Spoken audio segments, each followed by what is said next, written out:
Welcome to the Lux Files, a podcast for occultists about occultists. I'm your host, Sean, and I hope you enjoy this episode. Be sure to subscribe to the Lux Files wherever you get your podcasts to stay up to date on all the new episodes.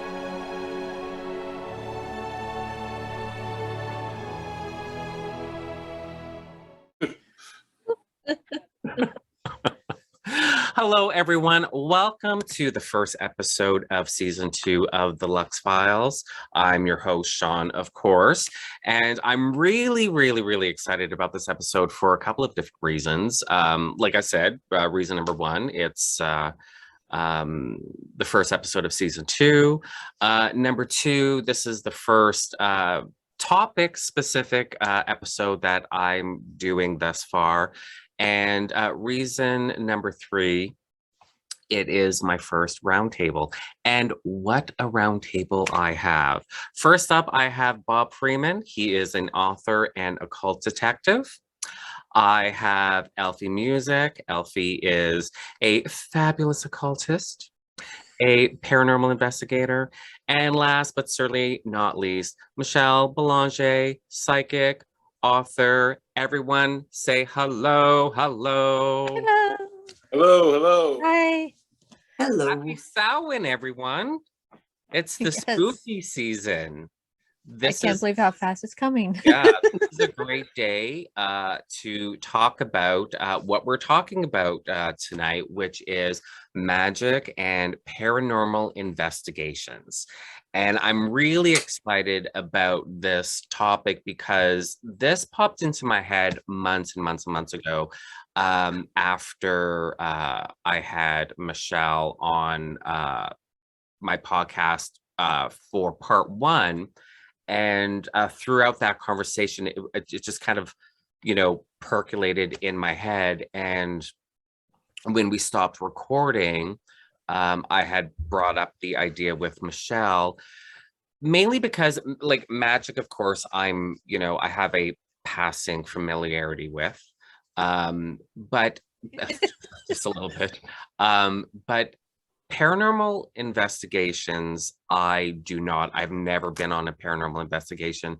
The closest I've come to a paranormal investigation is my television. So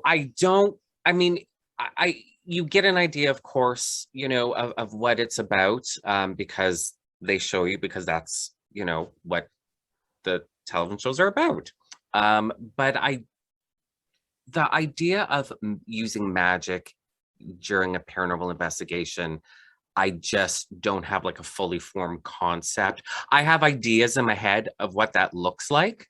I have certainly exaggerated ideas of what that looks like, which is great because that ends up in my paranormal or my magical occult short stories that I write. So it's great to have that active imagination and to take everything to the extreme. But actual practice of magic during paranormal investigation, like I said, I have ideas, but I just don't know what that looks like. So I thought, it's Samhain. What better topic to talk about? But I mean, I don't even know where to begin with this conversation, really, actually, because this is just something so foreign to me. So I actually don't even know where to begin with that. Maybe we should do it like that internet meme of like what people think I do, what I think I do, what I actually do. Yeah. Yeah. And do our version of that. It's funny that you bring that up, because that's literally like I have an idea and then I completely exaggerate it. And then I take it to the extreme and it ends up in a story that I've read your fiction. It's not that different. Oh, interesting. You think it's extreme. Yeah. Oh, okay. It's not as different as you think it is. Oh, well, now I'm actually even more intrigued about this topic because, like in one of my stories, it involves a dead fiance who's literally sucking the life out of his living fiance, and the main character has to like summon him in a circle and trap him in a triangle and is using a blasting rod. So, you know, to me, I'm like, well, that's Yeah, that sounds Sounds legit. yeah, it sounds more or less right. Yeah. oh well, okay. So I well, mean, you've got Eilfie who was doing the lesser banishing ritual of the pentagram in a boat at Right, night, trying to right. stand upright in the boat while intoning and doing the whole thing. Yeah. Now, Eilfie, do you like you must realize, did you think about it at the time that like no one in the history of television did an actual LBRP on network television? I think it was until like after the fact that think about, because I really like the history of reading the history of magic stuff. And like there's been quite a lot of documentaries on magic and ceremony magic and mostly Wiccan gardening, but I don't think anyone's like actually on least cable TV busted out the ritual. So I'm like, and you Yeah, didn't it's even like, see the whole thing. what- You saw like clips of it. So it wasn't like the whole shebang, but it was still Yeah. like, I think this might be a first. Yeah. No, I think it totally was a first. And I mean, Well, you could, It was fabulous. Okay. I was hooked right then. I was like, yeah, these are my people. yeah, yeah. I just wish Oh, they'd thank you. gotten a little bit more of the footage of when that former nun's house that was being haunted by the husband who committed suicide, and they had us do like a full cleaning, and it was hot as balls, and we were like stem to stern, like just Mhm. and like they're following us around, like filming each painstaking detail as we go from room to room and like intone stuff and clear the energy and everything. And I think like 3 frames of that maybe made it into the episode at all. And I mean, we were in it to win it. Like we were just doing it. Although I did feel a little bit bad because I like intoned, like full projection intoned. I hadn't warned Shah, the sound guy. Oh, wow. Yeah. Now, do you think if Paranormal State was an hour-long show, that more of that would have been featured in the show? Or do you think the producer slash network was like, this is a little too weird, let's stick with the gizmos and the gadgets because, you know, normal people, because I mean, these shows are marketed to, you know, everyday America, not the occult community. So Yeah. they're going to be more comfortable with you know, gadgets and gizmos than they are with blasting rods and LBRPs. So do you think there would have been more of that or no? I didn't. I think it would be the latter because it's one of the things that's cool. Is it would be like for me, I would love watching it, but our audience was primarily, I feel like at least the people that we met like at conferences and event stuff were like middle class America, paranormal, maybe weekend paranormal investigators. A lot of them were of some mainstream religion flavor of some kind. And even though they were kind of okay with it, they were still, I think it would have weirded them out way too much. And I think the producers half the time, they themselves weren't sure how to even explain it or like, how can we make this in the most simplest terms while we were trying to make it in the simplest terms. Yeah. Yeah. Haunted Salem Live. Sorry. Haunted Salem Live was kind of good for that though, because you Michelle did your whole ritual thing in it was a bigger space. I can't remember where you were. We're in the underneath Rockefellers. Oh. Okay. But and I remember the Facebook live feed. Yeah, I remember watching that. I can't remember, it either didn't show it or you could see it, but you couldn't really hear it. I can't remember. And then when Greg and Dana went back to Salem with Amy and Adam, that was a really good episode of Kindred Spirits. Like that was really, really good. And that was a little, like at the end, Dana's sitting in her chalk pentacle with the crystal bowls and whatnot. So there was a little bit, there, but still not much. Not much. I mean, I think we're seeing more and more of it, right? So I mean, you're a lot to to show ritual, in a documentary setting like that. Paranormal State broke the ground, but we've been getting bits, more and more, and it won't be long before we have a full on occult themed paranormal show. I'm sure. Yeah, that would be. That's my hope. Right?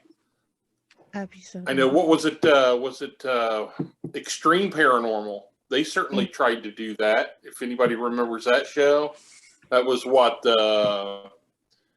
Ghost Man and Demon Hunter. Oh, wait. Was that Remember the one that did like guys? a blood ritual or something? Yeah, exactly. He did a blood ritual in the prison, and yeah, exactly. I think I went like, wow, they went there. I'm not. Yeah, exactly. The thing is with the TV as it goes right now, it's like there's either like it's all tech, or they want to go like gonzo wild, like sensationalistic magic, and they don't seem to quite have wrapped their heads around the fact that the middle ground is actually interesting, even if it isn't necessarily showy in the way that they expect it to be. That the audience now is educated enough, is open-minded enough, at least is curious enough, and is probably as sick as I am of just sitting and watching hours and hours of people talking to a broken radio box. Yeah. I mean, but the thing is that the middle ground magic can be pretty showy though, edited the right way. I mean, you can't film and like show on a television a full LBRP because that would be kind of boring. A full invocation, that would be a little boring, like clips and like a few minutes here and there. But the middle ground of magic could be pretty showy. It would have to be a little bit more tool heavy. Whip out the floor cloth, because if you're thinking about visuals as well, and that would be good for the audience too. Like some more like visual representations of magic. So I think it could be done. I told Michelle a dream that I had. I think this was the second time you were on the podcast, that I had a dream that you, Bob, and I were doing a paranormal investigation. There was another person there. I think it was a guy, but I'm not sure. And he had like the camera and, a little bit like more like equipment stuff. And we were in a house and there was a female ghost, but you couldn't connect with her because like she was too weak or something like that. So we did like this energy raising ritual and fed her this energy, and so she was able to strengthen and communicate with us. And the reason why she was so like weak and unable to communicate with you at the beginning was she's being trapped in there by this demon. So then we had to do this demon invocation, and we conjured the demon, and then we vanquished him, and we just saved it. But we literally, like, I remember going like and the floor, the floor cloth just unrolls, and someone had a sword, and we had the candles and the incense. And I mean, it could be done in a cool way, like let's cut the head off of chickens and, blood in goblets and stuff like that. I think it could be done in a really cool way where you combine some tech, you combine some magic. It's not too extreme on either end, and come up with a really good show, but also, helping people as well. Yeah. Well, I think the thing is that as much I'm not a fan of it, this is becoming more accepted, or at least more known in the mainstream, like talking about, because of like things like TikTok with like witch talk and everything. I mean, there was a posts of a Barnes and Noble witch talk beginner pagan Right, books display went on. Right. So and there's like videos of like occult shops and meeting new people in the new age sphere and the pagan sphere. So it's becoming more mainstream that it's not just now you only see this during the Halloween season, now you're seeing more year round. So I can see this at least becoming more like people become more curious to want to see it now. And what I find funny is like if I stood and did my like tower like ritual daily ritual thing, one, it would only take about maybe 15 minutes, and two, it would be utterly boring. Totally boring. Absolutely. More Absolutely. people be like, what is she saying? Is that Latin, Hebrew? What is that? Yeah.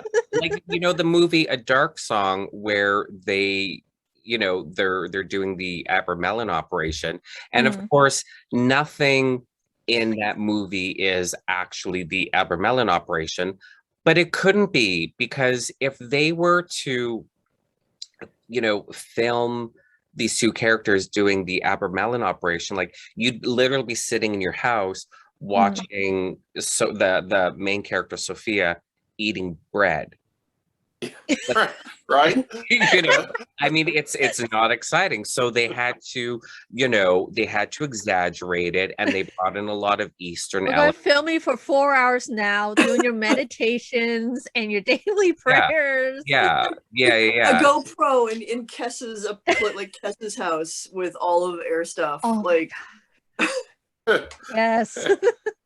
Yeah. So I mean, like you can't. I mean, the rituals that we do, and I think Eilfie and we talked about this. I can't remember why I like in television and movies, exaggerated forms of magic, like witches that are like shooting like fire out of their hands, is because in ritual, like that's how I feel. Yeah. It's more of a visual what's going on in your head and how you're what you're feeling, what's going on in your head. You're all powerful. Things are going on that are so amazing. You're seeing amazing things, but you can't film it because I'm literally standing in front of my altar completely silent for an hour. So you need that, that exaggerated idea of what magic is. Like they're showing what I'm experiencing in my head, basically. Right. Yeah. That's when I do astral work. That's the way it is for me. Yeah. Then that's what I'm seeing. When I'm astral, I'm seeing the fire. I'm seeing the angelic spirits fully manifest. And there's but when you're filming it, they're right. You're sitting there. Yeah. Into a black mirror, or I mean, it's great for me. It would suck for the audience, and it would suck for the cast. Producer comes up like, what are you doing? Scrying. Yeah, it would suck for the cast be in our hour show, because that show would last a season, and the cast would be like, or the network would be like to the cast, bye. Meanwhile, you've done like such powerful stuff, and you helped people, and you did all this amazing stuff. But I mean, no, you can't film that. Bits. It's one of the reasons. It's one of the reasons why I chose the Spirit Gathering of Imuthes for the Haunted Salem Live, because it wasn't just me sitting and scrying in a bowl. That's a 2-person operation. One person is basically the operator and is the one who's doing a lot of the showy stuff. And it does tools, like there's activities that the viewing audience can connect to. Yeah. And I think some of it is about that. Like you have to be a paranormal occultist or a paranormal witch who's using those on investigations, particularly if those investigations are televised. You need to pick and choose what you put forward to the camera. That doesn't mean that you should be inauthentic. It means that you recognize that there's a certain amount of theater in ritual. And there's a part of the effectiveness of ritual is finding how it appeals not only to you, but also to all of the people who are involved in that. And when you're on television, you have to accept that the viewing audience, those are also people participating in that magic, whether they are fully aware of it or not. You have to like pull them up to it. Yeah, absolutely. Absolutely. And, you're right. Like there's nothing inauthentic about, having that consideration, because if that was the case, our rituals and the spaces we do them in would be so much different. We wouldn't have, fancy floor cloths, because we don't need them. We like them because they really set the mood.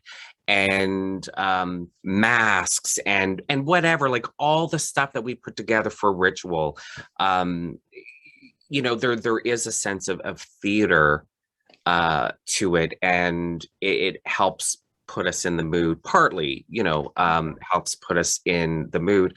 But you think back to all of the mystery traditions of, thousands of years ago, and the mystery plays and whatnot. So it's not inauthentic to say, you're going to do certain things for the camera because it's going to look better for the audience. That's not inauthentic. It's like, I'd rather do this procedure because there's more activity than sitting by myself scrying, because no one's going to sit and watch that. Right. You look at Alex and Maxine Sanders, right? What they did, they made high theater out of high magic. And you watch those films today, and they're magnificent. And that's you could do the same thing in a modern setting. Yeah. Ordinarily, I'm very much in your camp, Bob. Most like if it is only me, most of my work is internal. It's energy work. It's up in the subtle reality, astral. Like it's all elsewhere. And mostly, I'm just sitting there, fixated, like just sitting in a room, kneeling, whatever, just doing a thing. And the rest of the activity is where observers can't typically see it. Yeah. Exactly.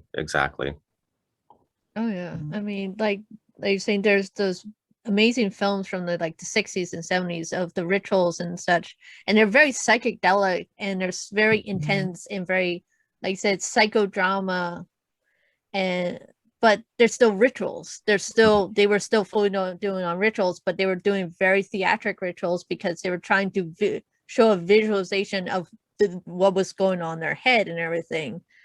And I think that's where it's trying to find that fine line of being entertaining enough that you're conveying the information without it going so far over that you lose the point of the ritual you're doing and everything. Yeah.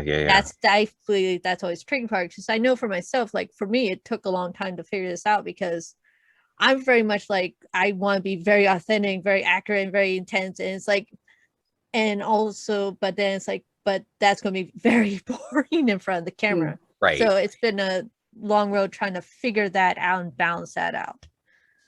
One cinematic option I could see is doing filming the person actually doing the ritual or whatever it is, whether that's in silence, whether you're just seeing all of the activity and in the focus, and then having a voiceover where they've been interviewed and they are narrating and this is why I'm doing this, and this is what this means. So you the two perspectives of here's the theater of it, and also here's the purpose. Yeah. Actually, I could see that almost like an extra where you do the ritual for whatever show and everything, and then the extra bit is like, well, here's now a breakdown of why this is done and whatnot. Yeah, and that would fit with the way reality TV works too, because they have voiceovers like that for people are meeting up for their first date or anything, and you get the voiceover of I was so nervous, and when I first saw him, I don't know, my little heart went pitter pat. I see you a four-way of you Not in romance a while. no romance writer. From Shadow Oh Side, God. from Shadow Side to Paradise Island. Okay, I so- prefer the narration of Anthony Bourdain, No Reservations, in his like snarky sarcasm mixed in with poetry and like, look at the beautiful scenery that we're doing Yeah, here. And I yeah, had to do this yeah. for the 5th time. Yeah. Okay, so just as an aside for a second, Bob, what was that show? Extreme something? Extreme Paranormal. Okay, because I've never heard of that. So Yeah. It was like maybe 4 episodes is all. It was like Yeah. and it never got picked up Where- after that. So what it was on A&E. what network did it play on? A&E. Oh, okay. I wonder if that can be found anywhere. I spent all day looking for it because I was wanting to refresh my mind so we could talk about it a little bit. But Okay. it's been 2 Yeah, 'cause- years to remember beyond the blood ritual, that Yeah. he did. Okay. I want to say can't he even did that like in remember a prison or something too. Yes, he was in a cell and he did a blood rite to feed the spirit energy. It was pretty interesting. Something I never thought I'd see on TV. That's for Yeah. sure. So I can see how that didn't get picked up. I mean, because we all know there's other very effective ways of raising energy and then having to resort to blood, yours or anybody or anything else's. it was very dramatic though. Well, I can see why they did it, because they were like, okay, well, let's go to this extreme and be very dramatic and see what the reaction is. So I get the attempt. I also am not surprised that it didn't get picked up. Although I don't know, like A&E, I don't know, maybe if it was another network. It would depend. So there's so much weird considerations, and it like goes up this chain of like, here's the team who is doing it, and here's the people who are pitching it, and like they pitch it to these execs and those execs, and then like there's a network, and then there's like the overarching people in charge of stuff. And there's a reason I don't pitch my own shows. I neither have the spoons nor the patience. I would very quickly develop a bad reputation in Hollywood. It's not a fast process. And I feel like there's this weird thing where on one hand they want the spooky stuff, the extreme stuff, but to a point. And it's like you're not sure where that line is until you hit it. And it's like, but you said you wanted spooky and scary. We're giving you spooky and scary. They're like, but that's too much. It's like, we're like going at 5. We're not even yet at 10.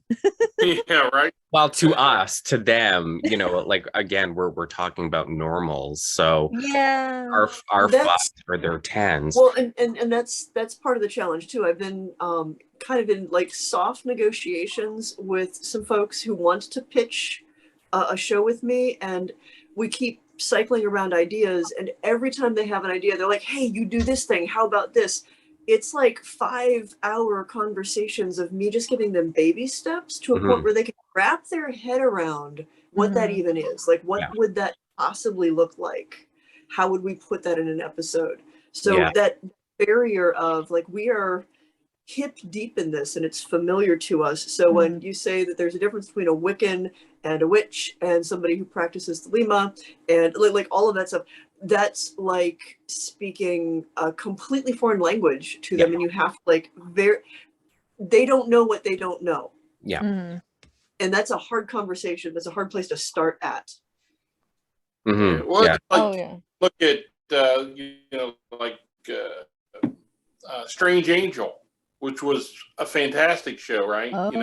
But I think it failed because the audience just couldn't connect with Thelema, with it was just too weird for them.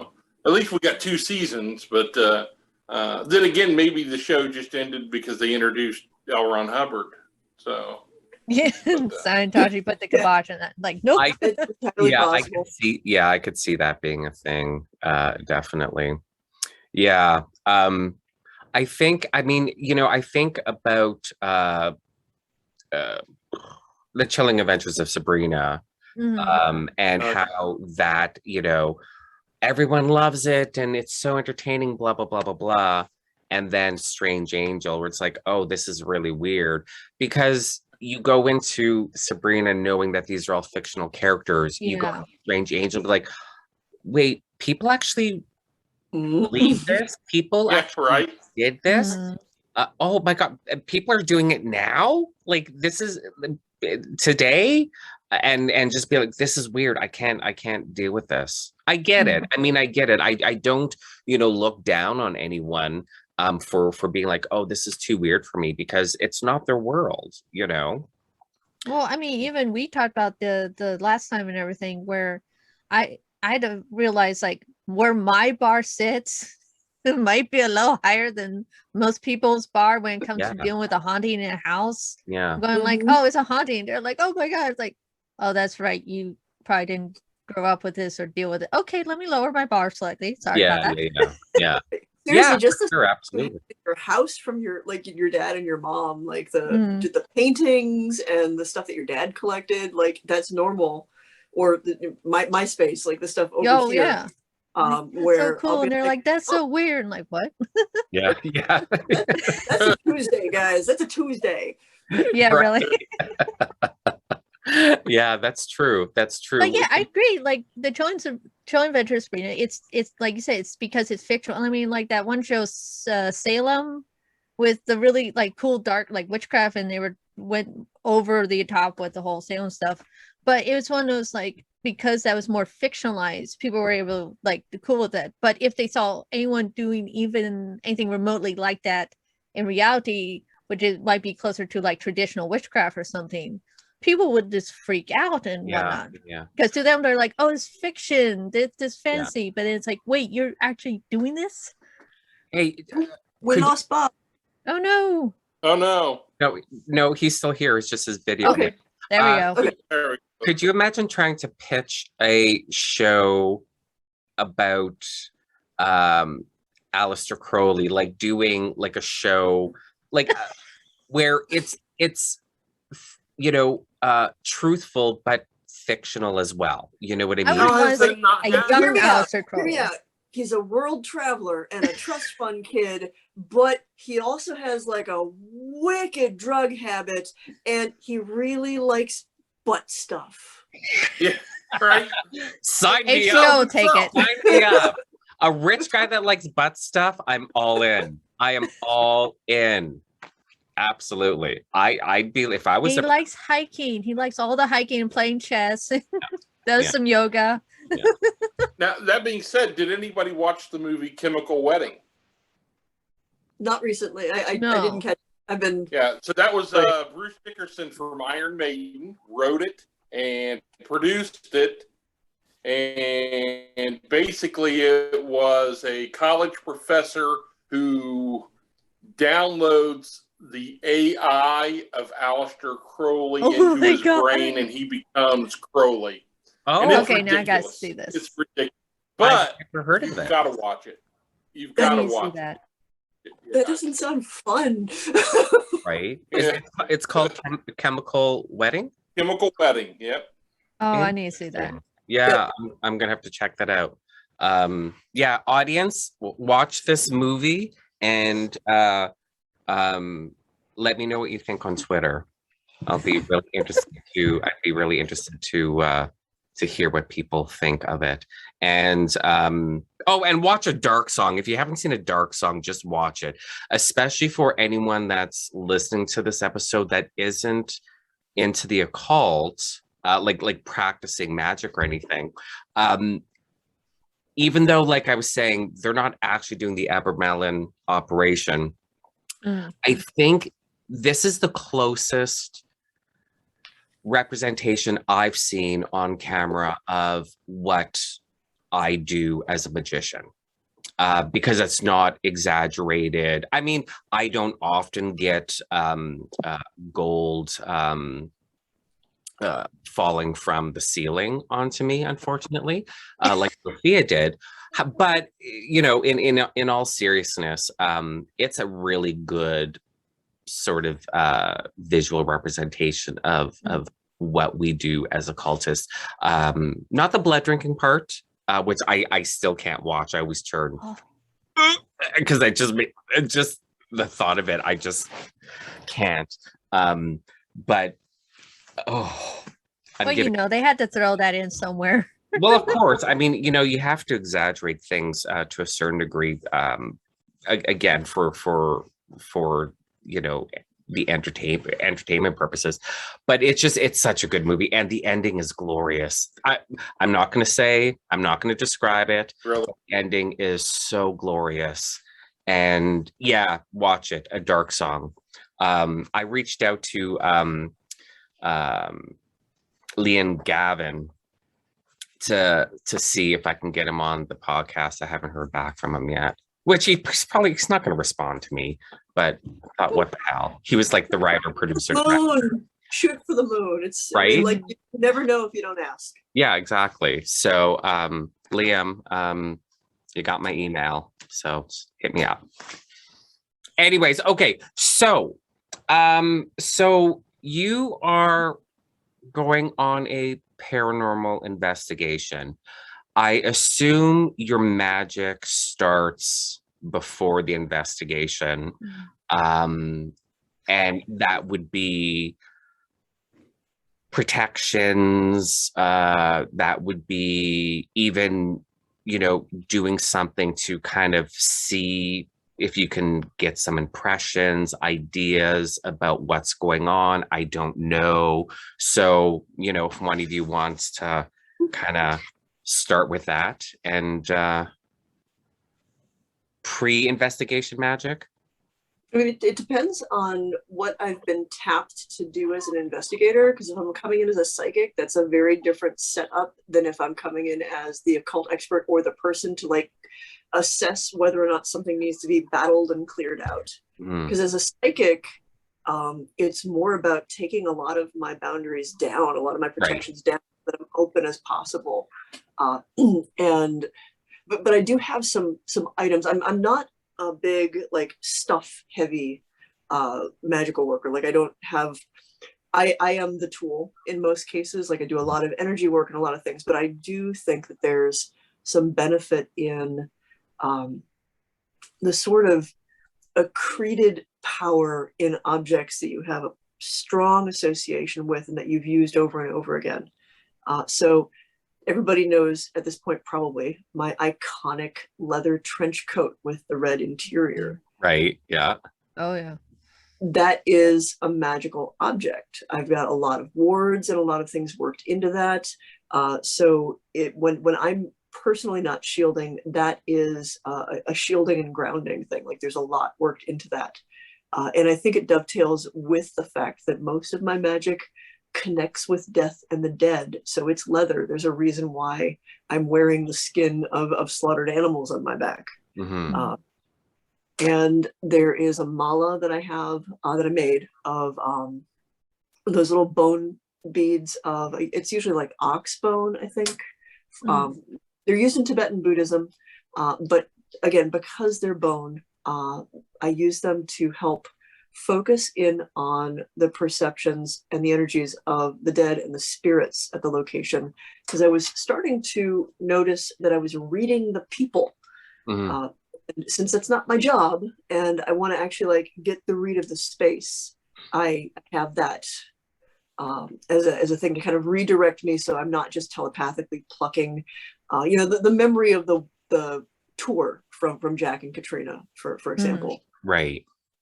And then another big part of my magic is I do a lot of work with spirits. I have a cohort, a whole bunch of spirit companions who basically take care of a lot of the protection and stuff and run interference for me, especially when I have made myself vulnerable by pulling down most of my things. So they're the ones that if I go into a place and I'm like, oh, this is a lot to try to clear out, especially if my job is to clear stuff out, I'm definitely bringing my disembodied, and I'm like, okay, go get him, just go get him.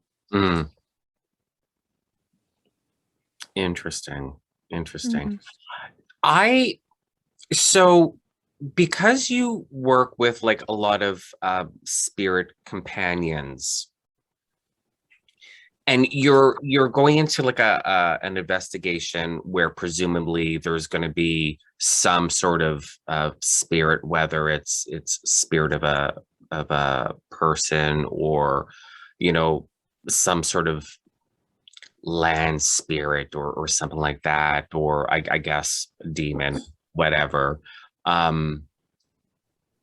Because like working with spirits, and we talk about working with spirits and invoking and whatnot, and there's a level of communication, but it's not easy. Like, you're not sitting there like full on communication, like you're chatting over coffee, because it's like a material person speaking to a energetic being. There's a sort of disconnect there. So I guess I would think that if you're dealing with spirits that say need to be moved on, or even negative spirits, if you have spirit companions that you work really closely with, they're going to do a lot of that work because they're on the same plane. They can do that a lot more effectively, a lot more easily. And it's one of the reasons why I like to do that, because since they're already like they're working in their native territory, for lack of a better term, they're especially useful for clearing spaces, for protections, for the rare instances where something needs to like go toe to toe with something that does not want to leave, or something that is aggressive. On the same token, if I'm only going for like a psychic reading or something, I usually have to ask most of them at first to wait outside so they don't disrupt the natural ecology of a haunted location. Right. Because having like some new like pack of dead things show up can make the things that are actually part of the haunted house or whatever either like all react negatively, or just hide, just be like, nope, don't know who these are, don't want to deal with it. Yeah. And the same sort of theory would apply with what I was just talking about, because if everyone that walks, every like physical being that walks into a haunted location affects it to a certain degree, then any spirits that you're bringing in are going to do that affected, but a lot more effectively, because again, they're on the same plane. So that actually makes sense. That's not something I would have thought of, not having that experience. But yeah, that would make sense, because they're on the same plane as the spirits are trying to figure out what and who they are. So that would make sense that they would have more of an impact just by being there. And in the spirit of the Frighteners, early on, when Sergi and Ryan found out that I worked with a lot of spirits that would come with me, there were more than a few times where they're like, nothing's happening, could one of your people do something? That's funny. So have you ever run into a situation, Michelle, where the spirits that you work with have been put in danger?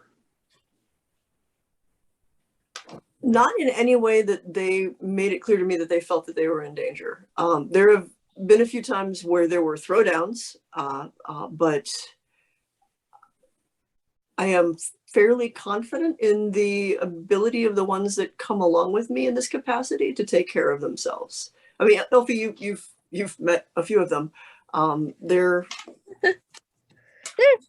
yeah, they can hold their own. They can definitely hold their own.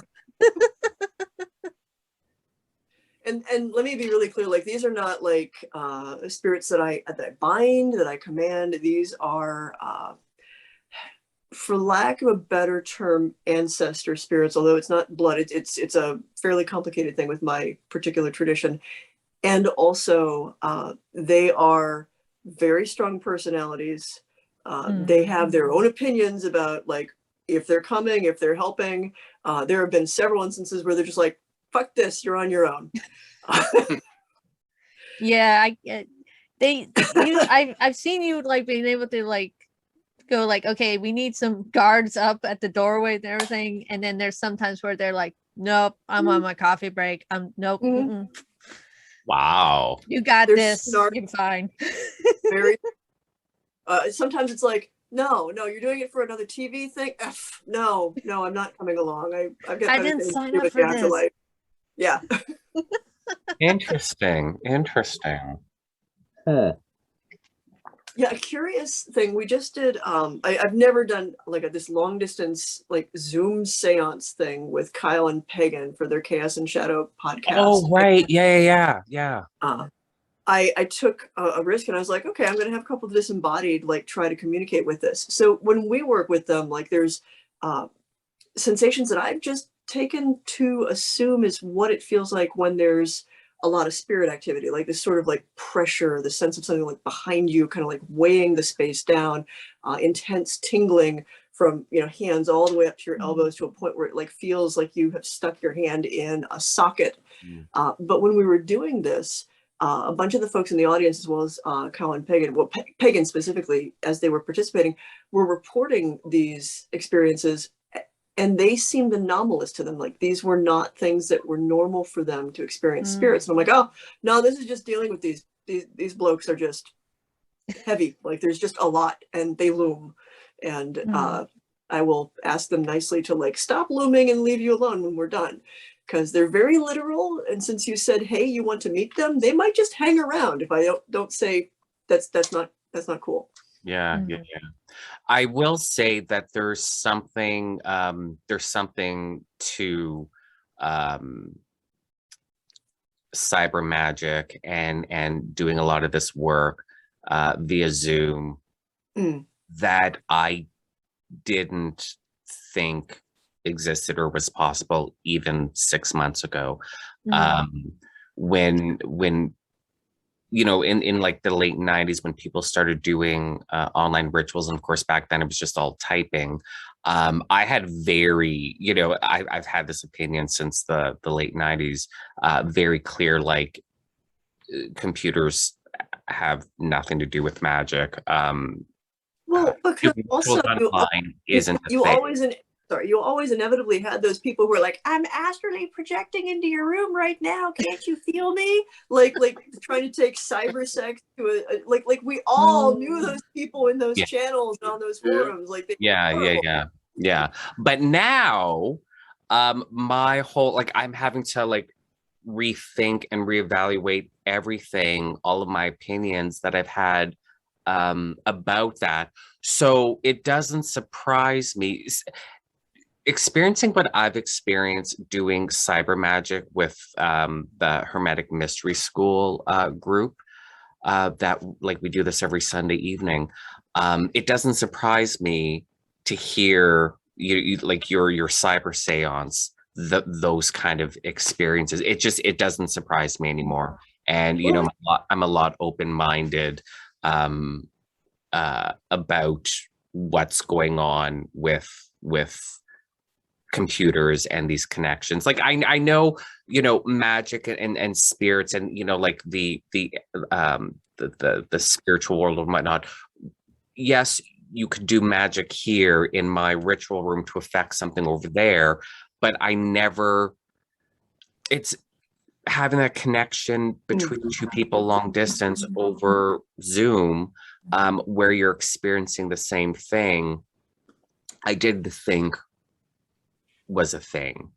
And now I'm thinking that computers, the internet, isn't just a useful tool, but an actual magical tool. So go ahead. When you think about it, it's just an artificially constructed the internet, these virtual spaces are an artificially constructed area in the near astral. Mhm. Like Yeah. it's same principles, and it's simply man-made, and it just takes a little bit of like, you know, just a sidestep in the way that we do it. I used to blow up all my technology. I am able to work with things when I started to treat them literally as ritual tools, creating them, like doing all the same stuff that I do with my books and with my pens, like imbuing, naming them, making them an extension of myself, and making them just one more scrying mirror through which like I can go into to get out of. Right. Yeah. I agree. I think also with in this last year and everything, it's people having to, it always comes down to having to adapt and to work with, because beforehand there was always that, well, we can just meet in person. There was never a forced need to. Now when we were isolated in quarantine, there was now, well, we want to do this, we can't meet, so we're going to have to actually work on this and essentially work almost this muscle that we don't usually think about. And I think that's what probably surprised people, that like, oh, this actually works, I just have to work a little extra harder on it because now I have to do it if I want to get any of this done. Well, look at us with the connection ritual every Saturday night and shared experiences, you know. It's a thing, and like I said, I didn't think I just didn't think. I you know, I had my biases about you know, mixing technology with magic, and I was wrong. Like I was wrong. I don't mind admitting when I'm wrong. I mean, it happens so rarely. Like this is probably the first time I've been wrong in like 2 decades about anything. I felt dirty the first time I read tarot, you know, over a phone connection. Right. I mean, like it didn't feel right, and then over time, then all of a sudden, it's as natural as anything. Yeah. I always wanted to touch the cards. You know, I wanted that physical connection, and so it is not necessary. Yeah. So, okay. How about Eilfie? Pre-investigation magic. What does that look like? For me, a lot of it is like I used to have like kind of a magic tool bag that kind of evolved and changed and grew and shrunk and everything. These days it's a lot more simpler items and everything. I think it used to be a much bigger bag, and I would wear personal pieces of jewelry that I had kind of charged almost unconsciously for protection and everything. I had particular pieces that if I go on a vacation investigation, those would be the pieces I would wear and whatnot. It's actually taking a lot of work with investigations to like bring down the barriers, because apparently I have a lot of natural walls, so a lot of my magic work going into investigation is actually trying to chisel that away so I actually could feel anything or even put out energy, because it's like a lead wall most of the time. These amazing fractal shields, like holy moly. If I can get that down. Well, yeah, that's what people keep telling, like, oh yeah, I see this. I'm like, okay, cool, I believe you. Yeah, no, Eilfie's a satellite puzzle box. It's freaking cool. Anyway. And how strong are those walls? Like, are they? Because what if you say kept them all up? What are you not feeling? Like, is it like the internal sensations, or also physical, external sensations, touches, strokes, anything like that? Possibly physical. I mean, the thing was, it actually wasn't until because the running joke used to be that ghosts would run into a wall when it came to me, and I would literally have to have a like something land on my head before I would know something was going on. So it was something I had to kind of figure out, like, okay, and I don't remember putting up these shields, but I feel like I unconsciously put up these shields because of just going into unfamiliar places and into investigations where, like, it's one thing if there's weird stuff going on in my house, but if I'm going to a place I'm not familiar with, then apparently my brain's like, shields up. Yeah. And so it was now me having to almost like consciously go, okay, we can't have all these shields up if we want to actually experience something. And after a long time, I've started to actually experience things, but also really just sitting there and really analyzing if I'm actually feeling something, because I think I also put it a lot in the back of my head, like, oh, I didn't experience anything, but it's like, maybe I did, I'm just ignoring it because I'm like, you're not here, I'm just doing my thing. It's been very strange. Oh, I know. Like, if not like this would actually happen, but I'm just gonna be a little dramatic. If I was in a paranormal investigation and a ghost manifested 2 feet in front of me, fully formed, just like a person, and started chit-chatting with me, and then just disappeared, I'm like, well, that never happened. I'm like, I didn't that no, I just thought, I didn't experience anything. Because I'm such a doubter about everything, you know what I mean? And my friend Allison, who I had on the podcast, like, she read me, and she's like, just enough with the bullshit, Sean. Because I'm like, no, I don't experience anything. She's like, fuck off. Like, enough. Yeah, that's pretty much was me. It's like, I don't experience anything, goes run into wall and everything. And then it wasn't until later look back, so I'm like, okay. And the thing is, when I've had experiences, it wasn't until like 2 or 3 beats later be like, I just saw something. Or I just literally ran into something, and it's like, yeah, that might have been a ghost. Yeah. And then my skeptical brain goes like, nah, you're just seeing things. Yeah.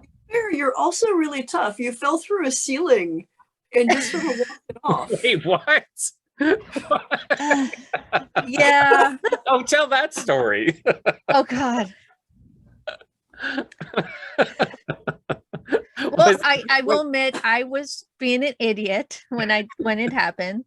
I was told very clearly, do not put your foot on the flooring in the attic. I pivoted, thought I could maybe put my toe on it to slightly pivot, and the next thing I know, I went through backwards, hit plastic bins and concrete in the garage floor. Oh, you went right through. Yeah, I went through. I hit the garage door itself. I apparently went through the ceiling, hit the garage door, and then hit plastic bins and concrete. Wow. So I busted the door, I hit the floor, and then I apparently popped up and went, I'm okay. I'll walk it off. Dax had to sit me down going, no, we need to check if you broke anything. I'm like, I'm okay. Wait, was this on the show? No, this was like long afterwards, but it was one of those moments where it's like, I think the next day I looked up and I'm like, wow, I made such a small hole. Because apparently I just kind of folded up and went like back first.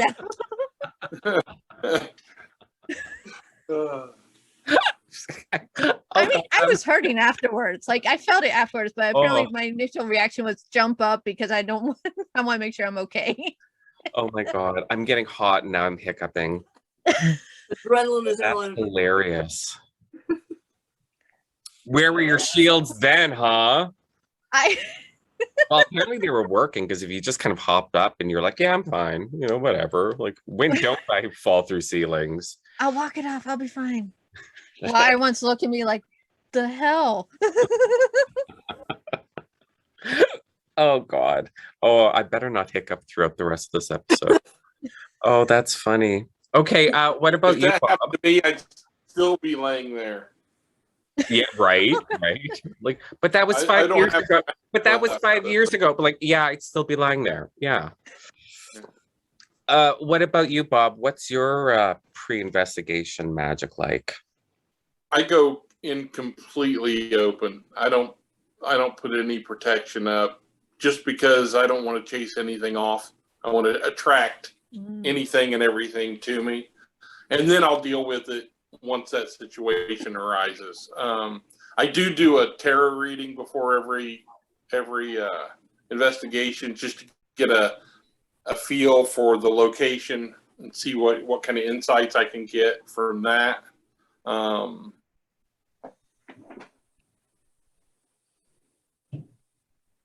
Did he freeze? Oh, I thought he was think deep. he froze. He froze. I thought he was deep in thought there for a second. Oh, wait, is he back? Did I freeze? Yeah, you froze there. Yeah. Okay. Yeah, I was. What I was saying was that I carry with me a bunch of trinkets that are all charged with different energies and different types of protection. And depending on what situation I'm in, I might wear them or bring them out and use them. But yeah, so when I'm on an investigation, I try to be, just an open book, so I like to use, I do summoning magic when, in certain situations, but I guess it comes down to every investigation is different. Right. So, and that's what we're getting from everybody here is that, it's just whenever you're in that situation, you have to assess it. Yeah. That's kind of what you do. You're reading the room and bringing out the weapons that you need.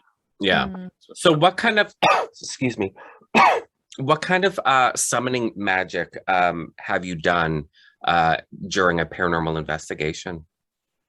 Well, okay, so like just as an example, there's an Odd Fellows Lodge that I go to quite frequently, and I have a circle inscribed there at all times. That I go in and I charge as soon as I come in. I put up candles at the quarters, and I charge that energy, and then I just reach out and try to pull. There's a very negative spirit there, and so we kind of combat that thing quite frequently.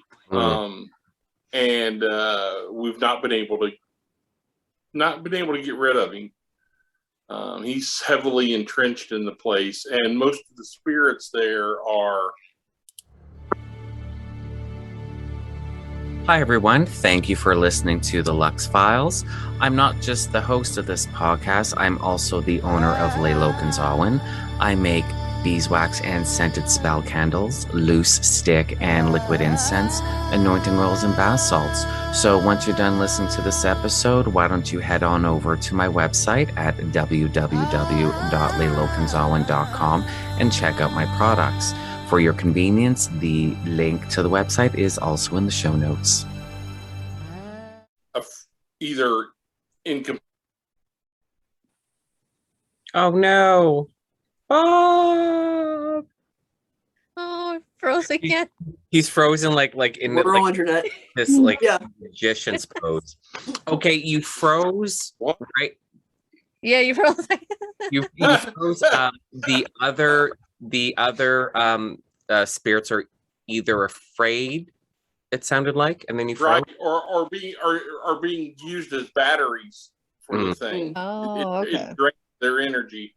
So, see, that's sexy to me. That's what my stories are about. Like, I love this. I love listening to this. See, that's why you need to come and stay for the weekend at the place. Well, you're all welcome. I mean, that'd be cool. Yeah, like even if the border between Canada and the US opened up earlier, I still wouldn't have come this year, just because COVID's still dicey. But yeah, next year, it's got to be. We got to be in such a better place next year. I'm sure it'll be fine next year. And you're only We can all cross go. fingers. Yeah. And you're Lots of only fingers. you're only a 13-hour drive away from me. Like that's such an easy, relaxing drive.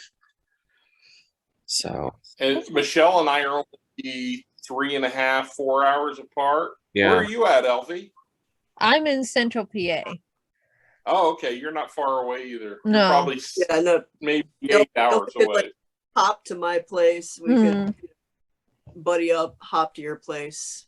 And I want to go to that Oddfellows Hall just because I feel like I know it so well, just because of your writing. And, you know, I mean, like you've also talked about it quite a bit, but just like with your writing, I just feel like I know the place. So, well, yeah, there's I want to get in there. You could each have your own bedroom. Yes. It's set up sort of like a hotel. So, see, those are places I like. So we're going to sleep in a haunted location. Yes. Even better. Oh, yeah. Even better. Oh, no, we've got a kitchen. We've got 3 floors of fun and games. You know, it's a great place. Awesome.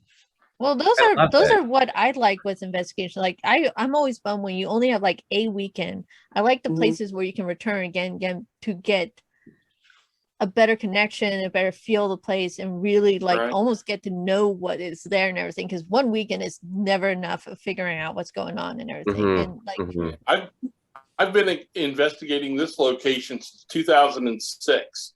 Oh, virtually every weekend I've spent there, unless I'm investigating somewhere else, I'm there. It was really interesting how I got called into the place. And my father, he was there's like it's like a woodcarvers club that bought the building, and they have visiting teachers that give seminars. And a couple was spending the night there, and it was like a Sunday morning, like 6 a.m. And my father calls me up and he says, "You need to meet me down at the building." And I thought somebody had broke in or something like that. But when I get there, those people had an experience. They had heard footsteps on the 3rd floor coming down the stairs, and then the doorknob just started jiggling, and something was trying to get into their room. And they were in the building all by themselves. So of course they opened the door, nothing's there. And so my father said, "Hey, would you bring your group in and investigate this place?" And all these years later, I'm still there investigating.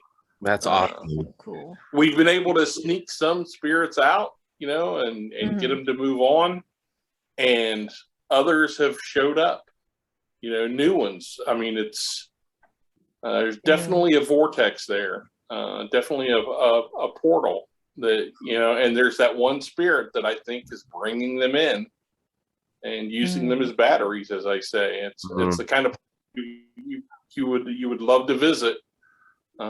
Yeah. It's certainly tested all my skills all these years. So. Yeah, I love it though. Like these people have an experience, and your dad's like, "Oh, my son's a weirdo. Let's call him." Yeah, right. Hey, my dad got me involved in all that stuff. So even though he was a Christian, but he loved the spooky. When I was a little boy, he used to take me out to this place called the Murder House, and where a man had killed his wife and children, buried him in the house, and then he hung himself from the banister. And he took me out there every Halloween, and we go ghost hunting. So I was doing this when I was 5 years old. So yeah. Don't you have a picture of you there as like a teenager or something?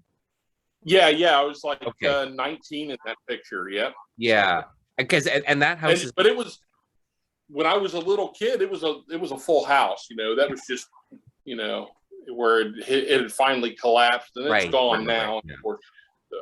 So basically, every small town in America has a house called the Murder House. Because I was just reading a tweet thread from Greg Newkirk about when he was a teenager, and his he was in Pennsylvania, I think. He grew up, and there was the Murder House near him, and he just told a story about him and his friends investigating one night, and they accidentally stumbled on a meth lab.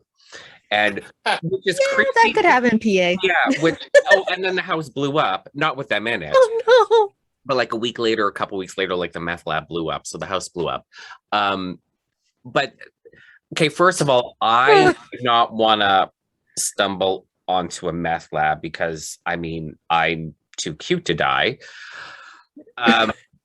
But the creepiest thing, and he doesn't explain how they did this, but the creepiest thing about that is the people in the meth lab heard them coming and freaked out, probably thinking it was the authorities, and they were hiding in the walls, and they could hear them whispering in the walls, and that's creepy, even though knowing it's people.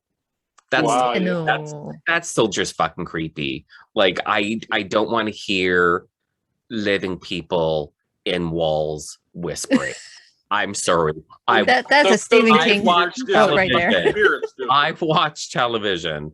I watch American news. I know what goes on down there. Mm-hmm. Yeah. It's funny. Everybody always wants to have that ghostly experience until they do. Right. And and then most people it's too much for them. I was giving a ghost tour once, and these were a mixture of adults and children. And I'm taking them through the place, and I'm standing in the doorway, and I'm saying to them, sometimes if you're very, very quiet, you'll hear whispers. You'll hear people trying to communicate with you. So if we can all just be really quiet. And right then, just behind me, something growled so ominously.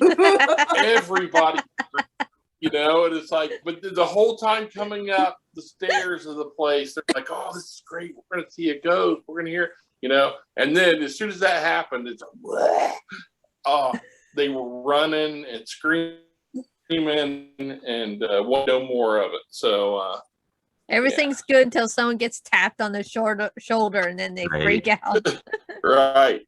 That's funny. I love it. I've never obsessed. Yeah, I've never experienced anything. Well, like I said, because I've never done a paranormal investigation. I've never even been on like a tour type thing. You know what I mean? So, and I don't think I would go. Well, maybe I would. I think I would want my first experience like that to be like more of a genuine investigation than more of like an entertainment sort of tour thing. So yeah, you guys better get your butts in gear with your vaccinations, because next year I want to go to Indiana. Yeah, Indiana's a little behind the curve on that, unfortunately. No kidding. Really? Yeah. Really? Indiana of all places? Really? I know.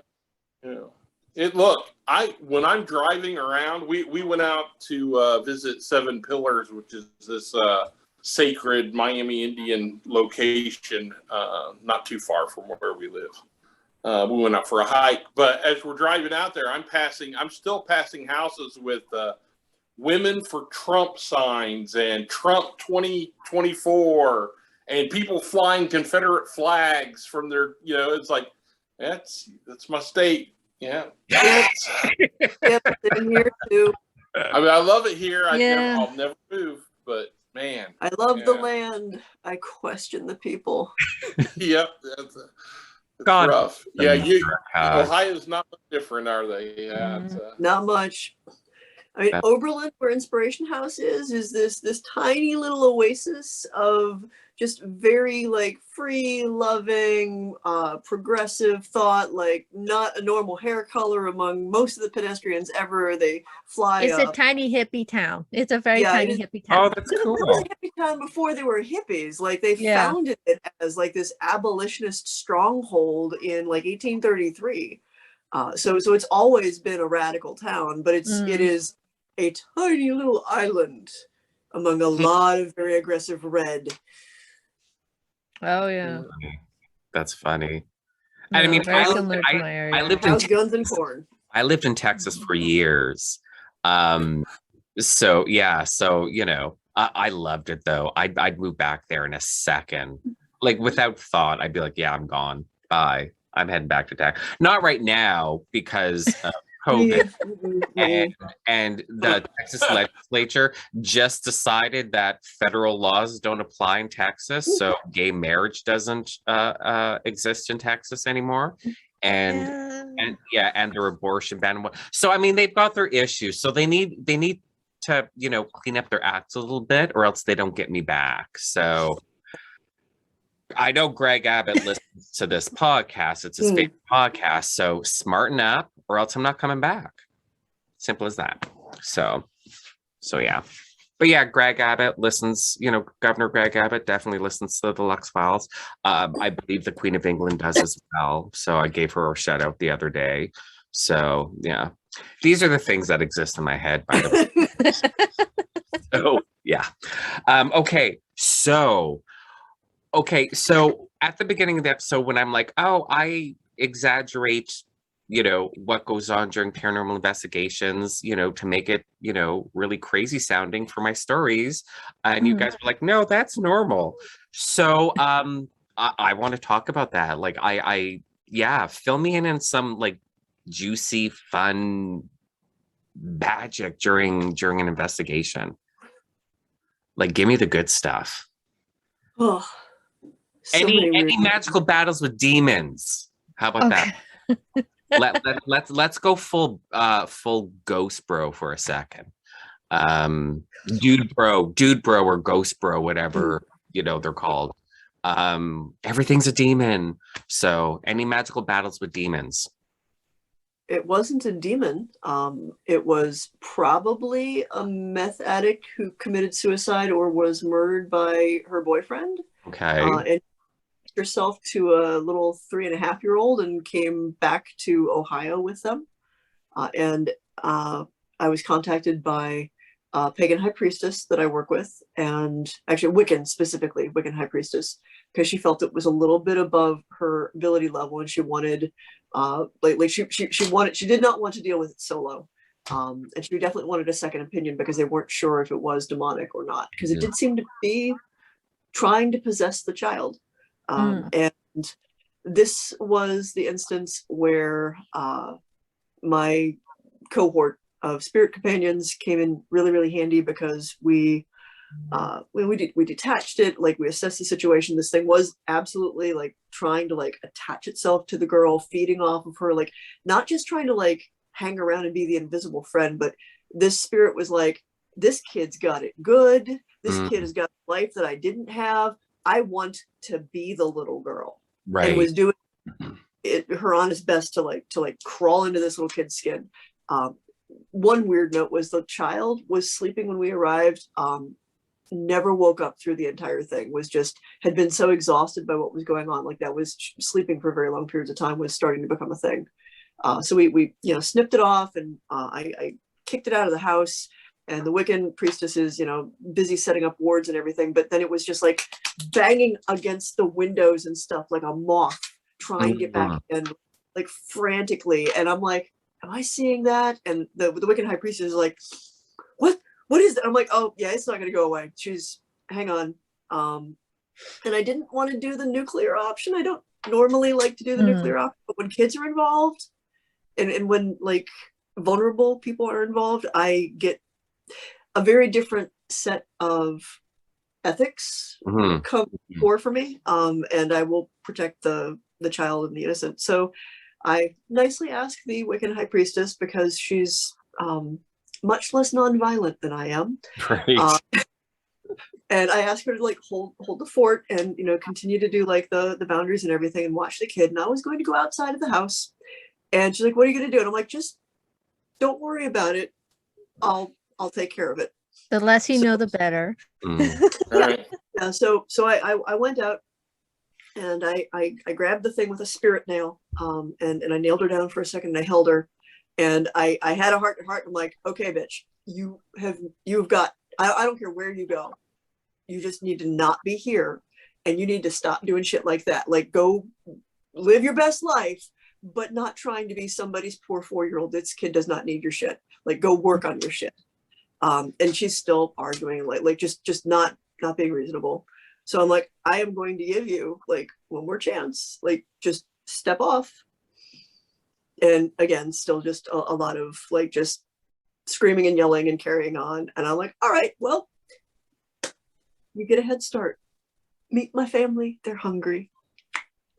Oh, And I pulled right. the spirit nail out, let her go. And then I was like, free food, Have at it. just go do whatever you want to do. Yeah. She run her off. And I went in, and the Wicked High Priestess is just pale. She's like, why do I hear screaming? And I'm like, it'll be over soon. It's fine.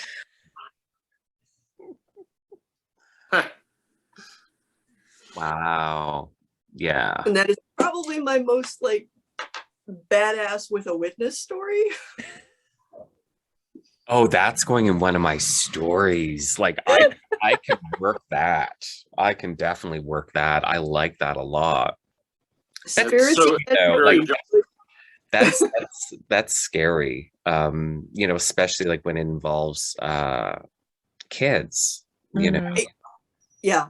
Well, usually when people are like, I think my daughter's possessed, I'm like, have you watched too many movies though? And going in assessing, like a lot of that was just assessing the house, the family, the kid, like what's actually going on here, and hearing the backstory. And I probably would have been like, I doubt this is really the thing, except I'd worked with that priestess before. She's like, we were pretty close. We'd done different things. We'd done ritual together. So at the point where she's like, no, I really think something's going on here. I was like, all right, I'll drive down to Columbus and we can see what happens. Yeah. And then it took the nuclear option. See, I mean, for the spirits eat energy, like they need energy. Like Yeah. you give them offerings, you do things, or they can chew on one another, as the Bob has already observed. yeah. So in your okay, well, first of all, I'm gonna have this first thought, then I'm gonna ask you a question. So if I was like a paranormal investigator or anything like that, and I had people like, oh, I think my kid's possessed or whatever, I don't like I mean, I don't want to see kids hurt, but also at the same time, I don't like children. So I'd like, no, your child isn't possessed. That's the way it is, because it's a horrible little human being and it also stinks. So your options are deal with it because you made it, or sell it. I mean, you know, it's a commodity, but don't call back. I'm just kidding. Well, I'm not kidding, actually. Well, it's also like part of that is knowing, like, be the right tool for the job, or have a good network of people you can refer folks to. Like there's a lot of, this family was open to our very unorthodox methods, but if they were, say, like a Catholic or a super Christian family, a very different team would have worked for that. Making sure that the family is not only comfortable with what's happening, but that they can resonate with it, that it speaks some of their language, is really important, because once you're not there, they need to be the ones with the boundaries, holding the space, healing and recovering from it. So there's a lot that goes into it, as much as it's also like, you know, a badass story of like, I just sicked a whole bunch of very angry dead Keprians at this person. Right. Now, in your sort of, I don't want to say belief system, because I don't use that term, you know, for myself, but your understanding of how you conceive of the cosmos. How do you see ghosts of dead people? Because I'm asking this because I'm curious to know what you think happened to that woman's ghost, because like I don't believe that the ghosts are like the full like spirit of a person, you know what I mean? So I wouldn't think like eating a ghost would mean, you know, the person's spirit is completely gone, or their soul, like they're annihilated or anything. Oh, I see what you're talking about. Yeah. It's like the the very soul and spirit two layers. separate things as I see. Yep. Yeah. It's sort of like you know, like the higher self. It's a ghost isn't the higher self of the person. It's a sort of shell. Like here's the physical shell. That's, you know, the ghost would be like a denser shell, but not as dense as the physical shell. But it's not, you know, like when I die, if I leave a ghost, the ghost isn't 100% my spirit. It's still me in a sense, but it's like a shell. I've cast off this physical shell. I've cast off that shell, and I've gone even, you know, energetically even higher. Yeah. So I understand what you're talking about. yeah. So what do you believe a ghost of a previously living person is, and what do you believe happened to that woman's ghost when she was eaten by those spirits? Mostly just chewed on, because I don't believe that anything can be utterly destroyed. Okay. So there's the shell theory is a little bit different from my perspective, but you know, I viewed that as a discrete entity, a sentient entity, and this was the sort of like the subtle body of her. With you know, Tibetan Buddhism, it's the bindu, the drop, this sort of formless eternal thing that is actually the being. And so I guess similar concept, different language. So that the energy of that being can be damaged, can be harmed, can be fed upon, but it's not like it ends that being. It can cause them a lot of inconvenience and put them in a state where they need to like retreat and sit in a corner and think about what they did. But it's been my experience that even those people who are 100% convinced that they have destroyed something, that they've bound something, but nothing is forever. It might be effectively forever, like, you know, a couple hundred years, couple thousand years. It seems like forever. It seems like it went away. It's going to heal. It's going to come back. Right. Yeah. Okay. Yeah. No. And I think also, I mean, we've tried to figure out, like, we usually talk about ghosts and spirits, you hear about residuals, you hear about intelligent hauntings, and it's we're still trying to figure out the classification, trying to figure out what we're actually interacting with. And sometimes I think I agree, similar to possibly a lot of things we're interacting in these places might be sentient to a point, but might not necessarily be the soul of the person, but might be that intense emotional moment of either death or their interaction in the space. That's why I sometimes think when we're interacting with these spirits that they have such strong love, hate, anger, because it's that emotional moment of that energy within them. And then might be why sometimes difficult to get through them, because that is all they're seeing. They're literally just seeing red. Right. And you can't really like convince them otherwise, because that's in their entire being at that moment. Right. So Right. Yeah. They all of them need some sort of like paranormal therapy of some nature. Yeah. I mean, I've worked with some vampiric folks who are like, oh, I just eat the ghosts and then they're gone. I'm like, well, it's not like you've devoured a soul exactly. Yeah. You've enough of the energy that whatever that was just fucked off to go sort its shit out. And you have not like negated, like, I do not think that I think it is presumptuous for us to assume that we have the power, ability, and right to end something completely. Right. And also to forcibly eject it from this reality. Like, there's a lot of things that we can do, but there are limits. And when we think we've exceeded those limits, I think we mostly need to check our hubris. So that story, like what happened with the screaming and everything, is there was a rumble and she got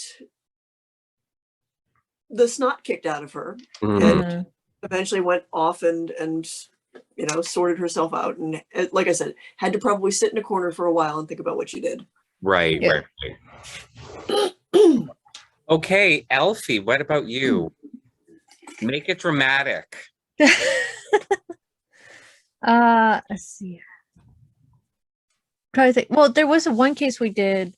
It was before show and everything, and we've been working on this case for a while, for a couple months, and it's gotten pretty dark and everything, and we had just finished up the investigation part. We were actually staying at the house. Like this, what we used to do a lot. We would actually stay over at the house and everything to try to embed ourselves in the place, try to really experience it, everything, and really also experience the clients there too, because at first it's always very intense, like all this stuff's happening, we're interviewing, but as the night goes on, usually they relax and you get more information from them. You get more information about their lives and who they are.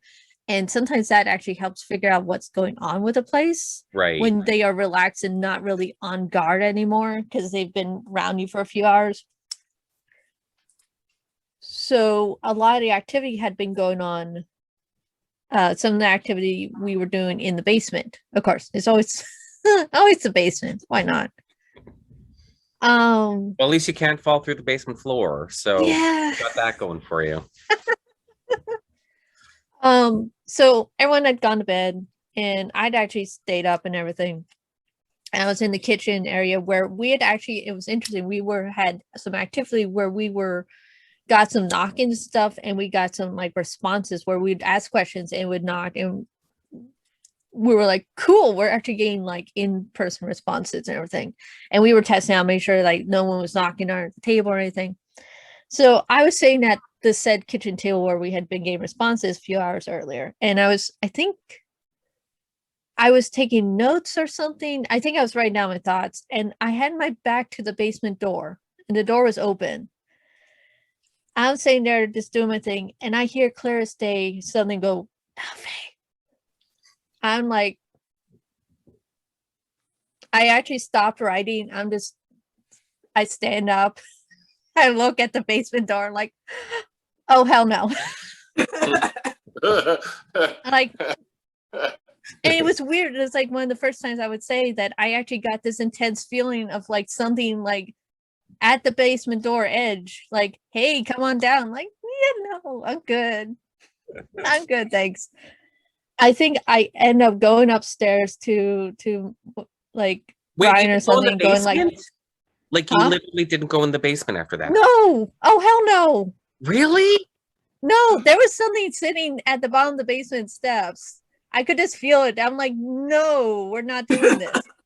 Oh, at least not by myself. I would have been like, yeah, it's me. Okay, I'll follow you down. Like, you know, yeah. It was one of those moments where, like, I know I have an unusual name, so it's one of those, like, I wasn't like mistaken when something in my ear go, Eilfie. Like, right. Yeah.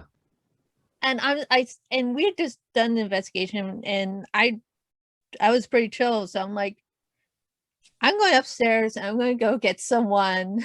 I'm not going to be that person in a horror movie where like, I'll be right back and go into the darkness. I know better, at least. Eilfie, the final girl. I know better. Like, I've watched the horror movies. You don't go into the place that just called your name. Oh my God, I'm going to die on my first paranormal investigation. I mean, I think I now probably go towards this place, but at that time, it was like, maybe not. Because it was the weirdest thing. Like, I actually had this intense feeling of like something sitting at the bottom of the basement. I'm like, no, thank you. And then I went upstairs, grabbed one of the investigators. I think we I don't think we actually checked it out. I don't remember checking it out. I think it was more like, okay. And then we went back to sleep because we were so exhausted. Like, I want to say we actually took a quick look. Or you guys did go down to investigate and you don't remember because something really bad happened. Had a Blair Witch moment. Yeah, and the spirit had control of you, and shit went down and just wiped your memory. I can believe it. I'm going with that story. That was an intense Sounds case legit. all the way around. Yeah. My story obviously makes more sense than going upstairs and going to bed after that. But you know you've been a ghost hunter for a long time doing paranormal investigation when you're just like, something's at the bottom of the basement stairs going, Eilfie, Eilfie. And you're like, oh no, I'm going to bed tomorrow. I'll deal with you with daylight. Yeah. Just deal with your shit tomorrow. Like, yeah, I'm over this. I'm going to bed. I'm tired. Yeah. I love it. I just wish audio recording had been going on at that point. That would have been so cool. What about any sort of like magic that you've done during a paranormal investigation? Let's see. Actually, it was interesting with Resident Undead.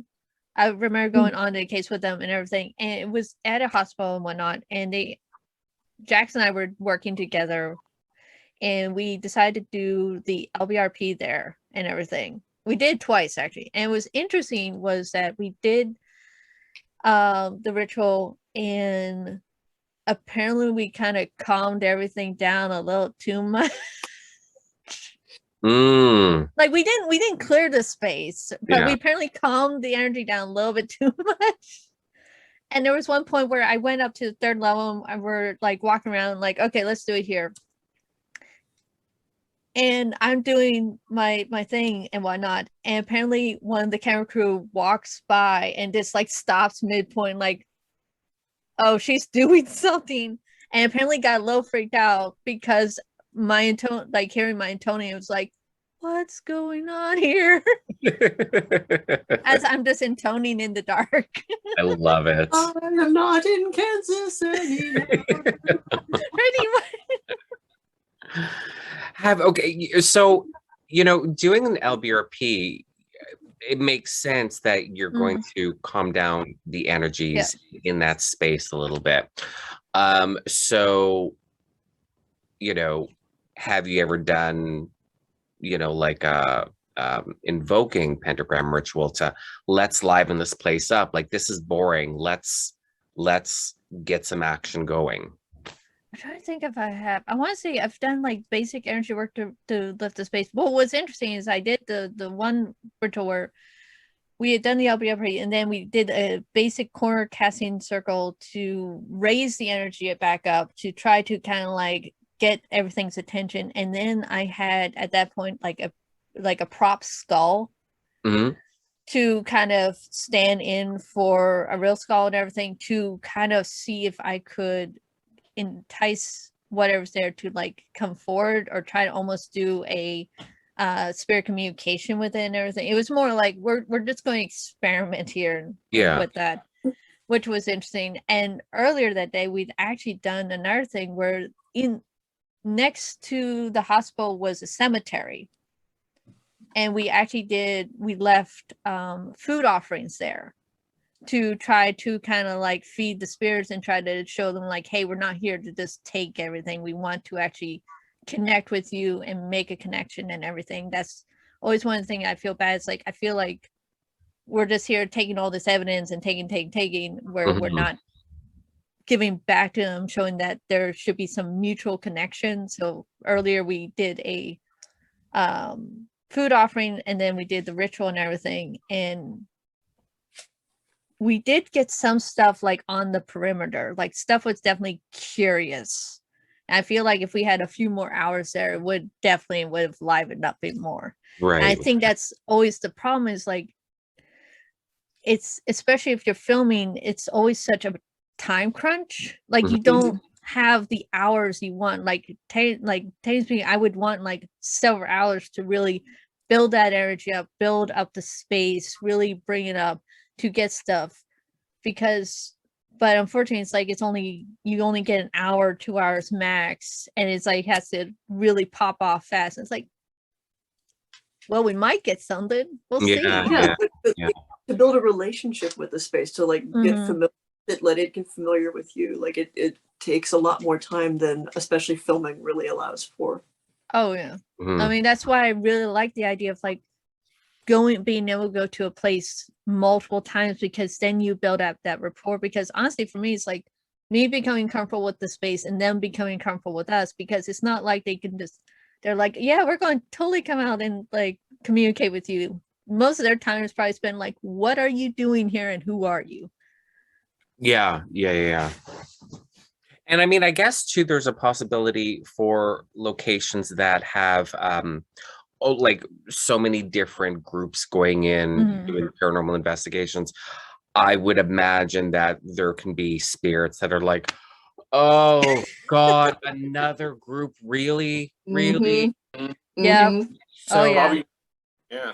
yeah. 10,000 times. How did you die? Like, Yeah. Oh, So, these assholes again. yeah. So, if you're there for hours and hours and hours and days, and they could be like, oh, these people are kind of, cool, Yeah. they're okay, as opposed to being there for like 2 hours, like yelling, like, show yourself. well, most of the time, Could you knock again? Yeah. oh god. Yeah. Well, most of the time for me personally, most of the time when I ever got activity or things seemed to happen, it was when we weren't actively investigating. We would be like sitting around talking, having, I don't know, coffee or lunch, or just like in between times. That's when stuff actually seemed to kick up, or like we would be walking around the places checking out the scenery or environment, and things would actually happen, like when we were most relaxed and not actively trying to, I don't know, poke them with a stick, essentially. Well, I know what I'm like as a person, like personality wise. So if my ghost was the same way, like there would be no way in hell I would actually respond the way you're telling me to or asking me to. Yeah. I'd be like, bitch, please.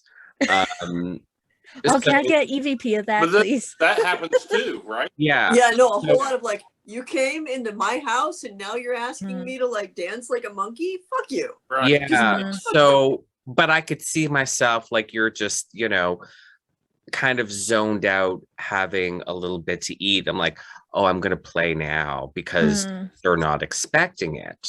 Because I know the type of person that I am. And almost like you're doing the day-to-day stuff, like we'd be in the kitchen making lunch, or we would be cleaning up things, and it's just your day-to-day normal stuff. And it makes sense because most of the time when you hear people talk about the activity they experience in their house or in a place, is they weren't looking for ghosts, they were just washing dishes or cleaning or doing something nonchalant, and then something just flew by and they're like, what was that? Yeah, because I mean, it would be more fun for me as a ghost to do something when you're not expecting it, because you're gonna jump and I'd be like, haha, and as opposed to you like sitting there being like, knock twice for yes, but like, bitch, I'm gonna knock you out. How about that? Like, I'm not gonna listen to you. I'm not a dancing monkey. But yeah, if I can, or like a Ouija board, where the complaint that we get over here is like that it's as tedious as texting on an old flip phone. Oh, like, god. Why?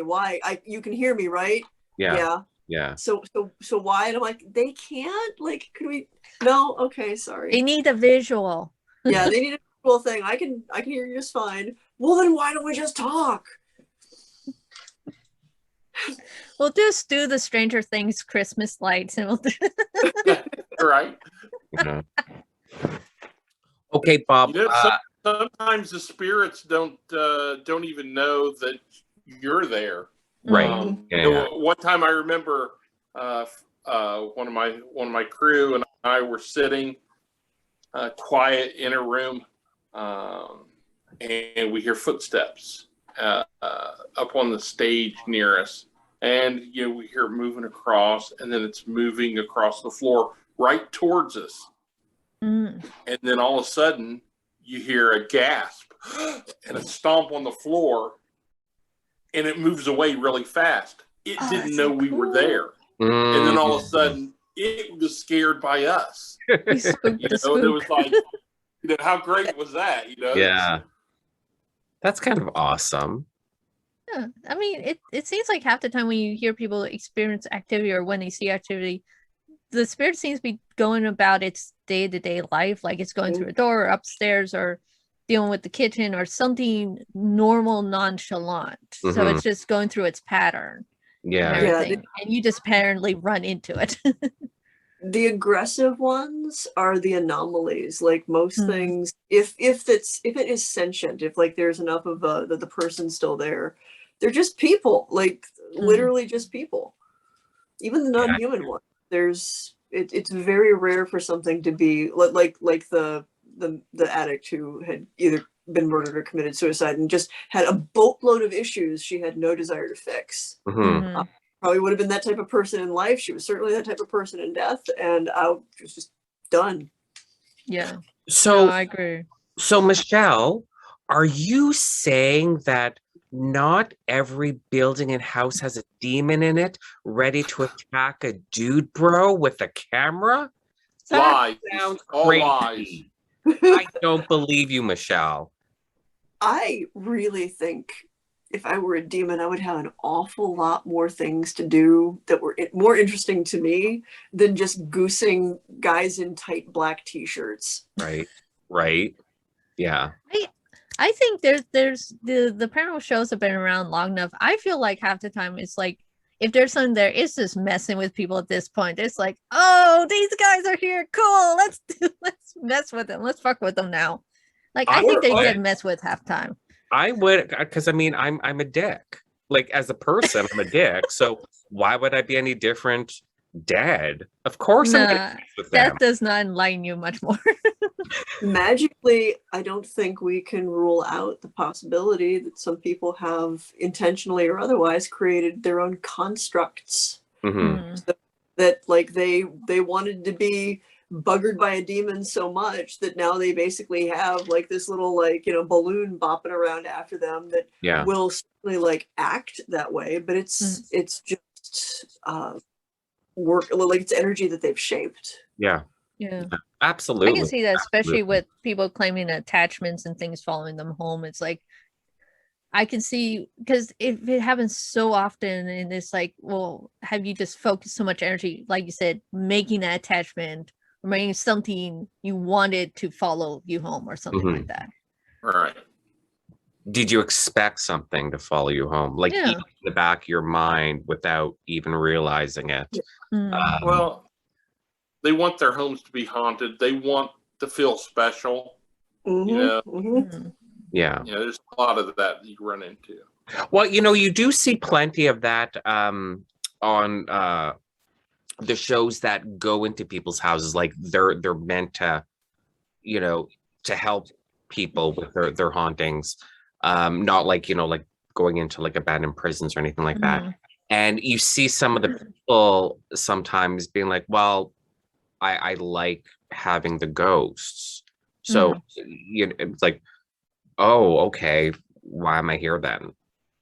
Like it's usually they want like validation that something is actually there. And a lot of times when we dealt with clients too, it's a lot of more human undercurrents going on, a lot more things going on in the household that start bubbling up and everything, and whatever's going in the house might be very minuscule compared to what the clients themselves are going through themselves, and they would rather it be some sort of external supernatural problem than something that they might have to work on or work towards fixing and everything. But but that also, so there's the question. So you have some sort of personal issue, psychological issue, relationship, emotion, there's something less than ideal going on in your home that sort of creates this haunting experience. So at what point, like, is it not paranormal? Because if you've created a thought form, and we speak of thought forms and egregores as magic because we talk about these things in the world of magic. So, okay, fine. It's not a demon. It's not some sort of land spirit. It's not a ghost of someone who was once alive, but it's an energetic being. It may not have its own conscience. It may still be so tied to the creator that it's not acting on its own, but it's a thought form. It's an egregore. So that's still your domain as a paranormal investigator, no? Mhm. Right. It's still- That's no less real. Yeah. Yeah. It's still paranormal, but the problem at that point is it doesn't matter how many times a paranormal investigator or clergy person or whatever comes in and clears that out. If the core source of it is the person has to work on their shit and fix whatever initial internal thing brought that about. Yeah. So you've got it's a symptom of another problem. So Right. yeah, you can go in and it's one of the reasons why like I stopped doing exorcisms for almost everybody, because most of the time it was like, this isn't a demon, this is you. That doesn't mean that there aren't paranormal things. I'm not saying that it's all in your head. I'm saying that the trauma that you are carrying is being projected into what you are experiencing.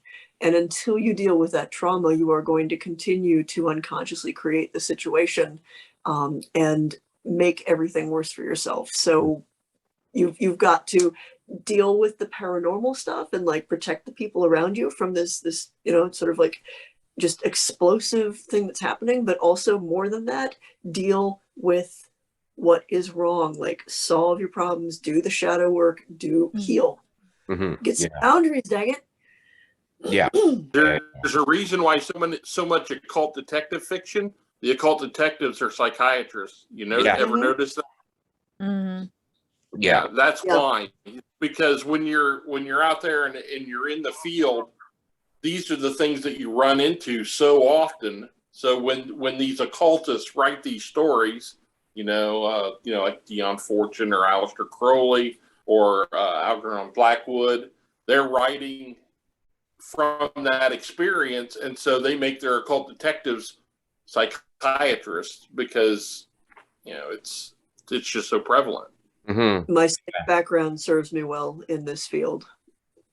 Oh, right. Yeah. And the problem sometimes happens is when one trying to explain to them the possibility that it is a manifestation that they created, that becomes difficult to explain. It takes quite some time. But then also so used to being shut down and being told that they're crazy, and they that's what they hear when you say that you created it. Sorry, didn't mean to pick off. Yeah, and that's always the tricky part, because like when we interview people, we would ask them, have they do they take any medications, have they been to, and they automatically think, oh, you think I'm crazy. It's like, no, we don't think you're crazy. We need to know if there's been any therapy already, if there's been any medications that could be interfering,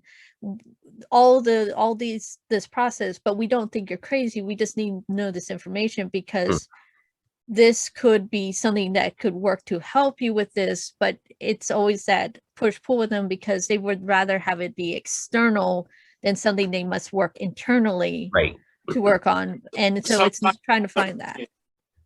Sometimes those drugs actually make them more open to activities. So I always try to explain that to them, that look, it's not that you're crazy, it's that you're taking these drugs, and therefore you're more open to what might be happening, so making you more susceptible to outside influences. Yeah.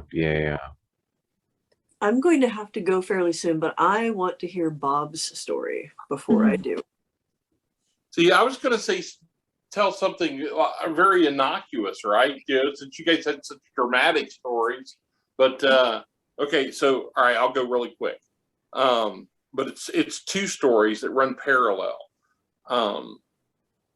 I was brought in by the local DNRs to investigate some sort of satanic activity in what they termed a satanic activity. And they wanted me to verify what was going on. And of course, most of it's that self-styled heavy metal, pentagram type stuff.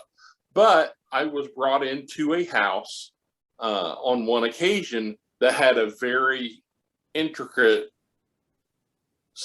Solomonic magic circle inscribed on the floor with the spent candles, and there was Enochian sigils all over the walls. I mean, somebody knew what they were doing here, and I could really feel the energy as soon as I came in, and it was very dark. They'd obviously been tapping into something they shouldn't have been. So I cleansed that area, and that made somebody very unhappy. And I started experiencing a lot of negativity in my life at the time. Whenever I'd meditate, I'd feel like I was being attacked. I could feel that they were actively coming after me. The parallel part of the story is a friend of mine used to visit a man who ran a witchcraft museum in nearby Galveston. His name was Lawrence. He was kind of pseudo-famous in circles. He had some actual Aleister Crowley artifacts, and he had sold my friend a vial of Habermelon oil.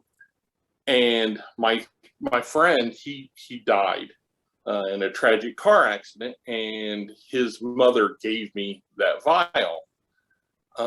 And I took that vial and I went to his grave. I dug a hole. I buried it with him because I thought it should be with him. But anyway, so bringing back to the main story, as I was being attacked by these energies, I was sitting with friends and I was explaining this to them when all of a sudden I felt something drop on my forehead. And I kind of wipe it away, and it drops in, and then it starts running down my nose and down my cheek, and it was that oil. Dropping from the sky, manifesting above him. My friend, I believe, was anointing me from beyond, protecting me from this activity.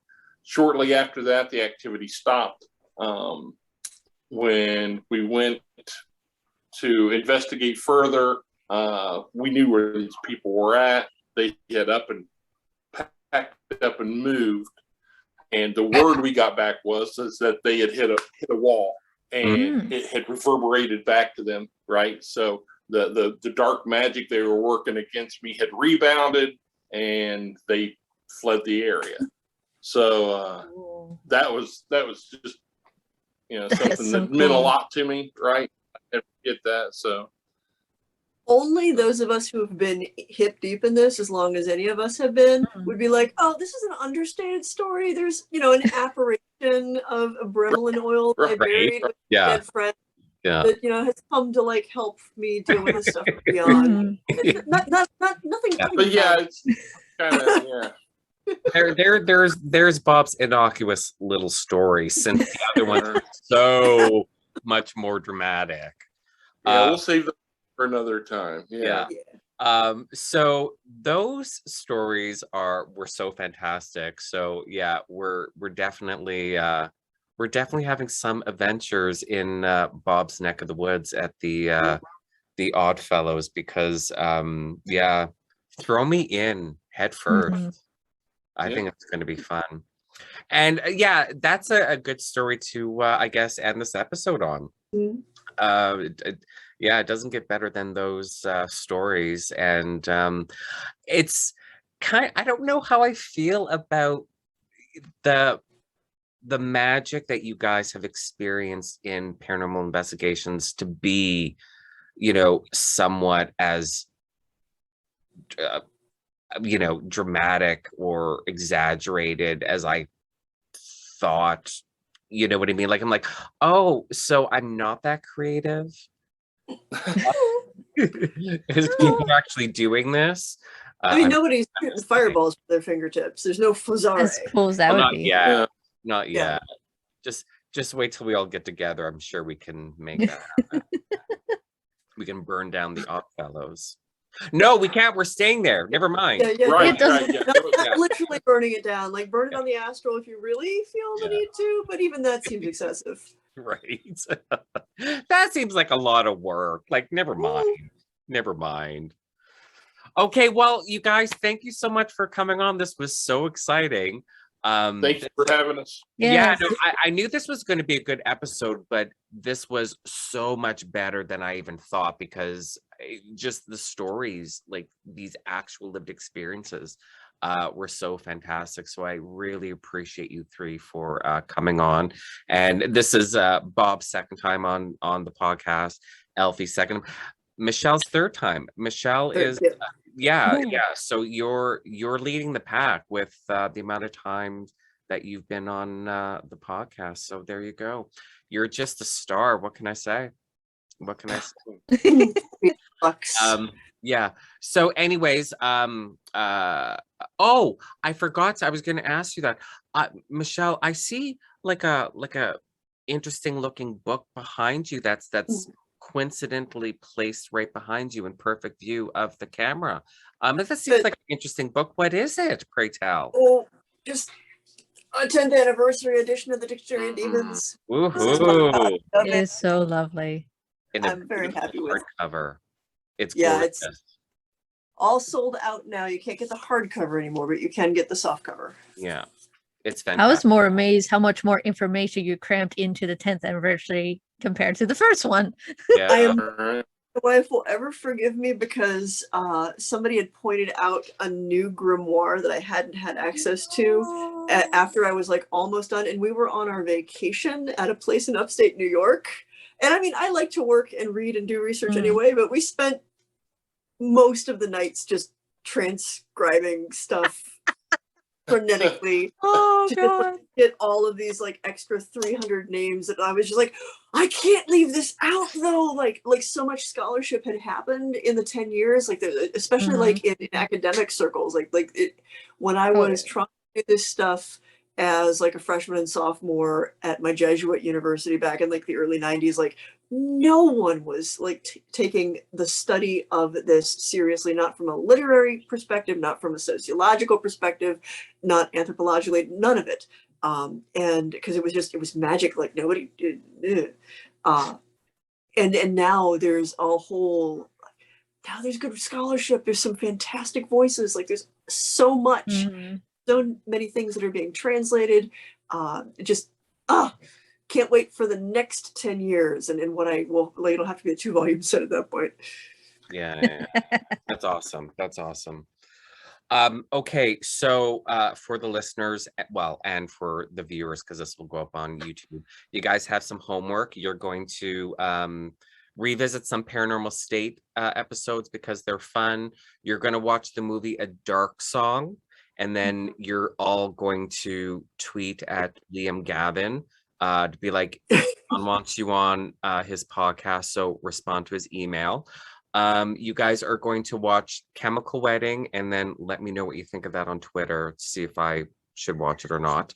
And find Extreme Paranormal for me. There's got to be a listener out there that has some sort of magic that can find these episodes somewhere so we can watch it.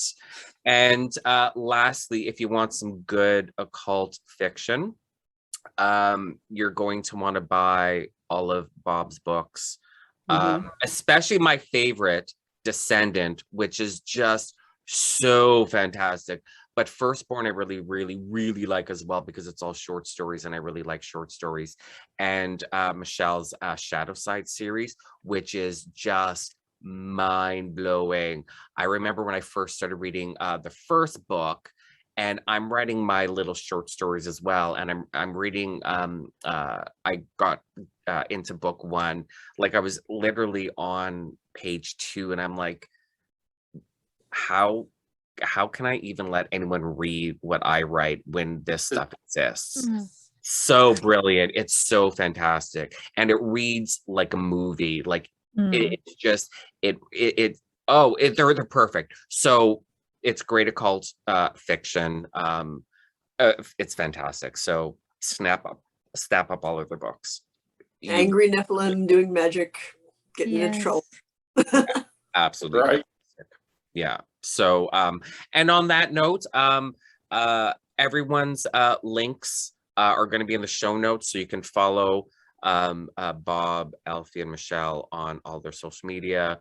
Go websites, all that jazz. It's all in the show notes, so go there. My links are in the show notes because you're going to want to follow me everywhere on social media, especially on Twitter, because I want to know what you think of Chemical Wedding, and someone out there is gonna let me know that they found extreme paranormal somehow, and they're gonna let me know so I can see those episodes. Find So, some obscure homework copy somewhere. for someone out there. Someone out there is gonna be like, I like a challenge, so I'm gonna find this obscure show. So thank you in advance, and thank you three again so much. I really, really appreciate it. This was so much fun. Perfect episode. Awesome. Perfect episode for Samhain. Perfect episode for episode 1 of season 2. And yeah. Want to say one more thing, Michelle? Sorry, you kind of look like you wanted to say something. Oh, no. Okay. I just what I'm thinking. Okay. All right. So any final words from the three of you? Feel free. Go ahead. Anything? Happy Halloween. Happy Halloween. Happy Halloween. Happy Samhain. Season. Thank you, everyone. It's the best time of the year. And okay, so all right, on that note, happy Halloween, everyone. Happy Samhain, and have a good night. Good night.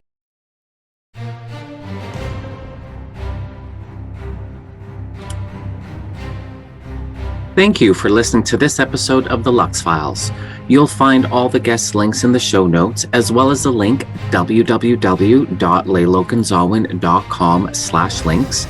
That link will get you to my page of links, where you can then go to my Leilokans Alwyn website, the Lux Files page, and my Leilokans Alwyn YouTube channel that has all the Lux Files videos.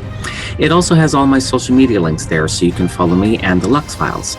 And don't forget to subscribe to the Lux Files wherever you get your podcasts. And lastly, if you enjoyed this episode, please consider leaving me a review. Until next time.